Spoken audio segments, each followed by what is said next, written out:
உங்க பார்ட்னர் உங்களை விட்டு இன்னொருத்தவங்களை சூஸ் பண்ணா அவங்களுக்காக சண்டை போடாதீங்க, அவங்கள சேஸ் பண்ணாதீங்க, அவங்களுக்காக பெக் பண்ணாதீங்க. யாரை யூனிவர்ஸ் ஃபிக்ஸ் பண்ணியிருக்கோ அவங்கள தேடி போகட்டும், போறவங்கள இருங்கன்னு ஃபோர்ஸ் பண்ணாதீங்க. ஒரு முக்கியமான விஷயத்த புரிஞ்சுக்கோங்க, நீங்க ஒன்றும் ஒரு நல்ல பர்சனை லூஸ் பண்ணல. ட்ரூவா இருக்க தெரியாத, லாயலிட்டியை மெயின்டைன் பண்ண முடியாத ஒருத்தரை தான் விட்டு விலக போறீங்க. அது லாஸ் இல்ல, சில சமயத்துல ஒரு ஹிடன் பிளெஸிங்.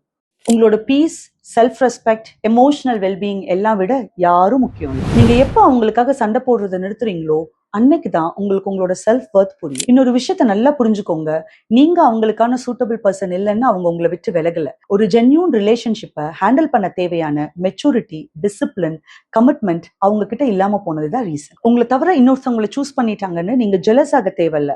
அவங்க எந்த ஒரு பிரைஸும் வின் பண்ணல, நீங்க ரிலீஸ் பண்ண பேர்டனை தான் கேரி பண்ண ஆரம்பிச்சிருக்காங்க.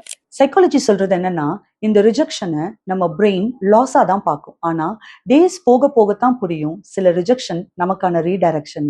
ட்ரஸ்ட்டை பிரேக் பண்ற ஒருத்தர் ரிலேஷன்ஷிப்பை வேல்யூ பண்ண கத்துக்கலன்னா ப்ராப்ளம் பார்ட்னர் கிட்ட இல்ல, அவங்களோட பிஹேவியர்ல இருக்கலாம். அதனால உங்களோட செல்ஃப் வர்த்தை மறக்காதீங்க, லெசனா எடுத்துக்குங்க, ஊண்ட கேரி பண்ணாதீங்க.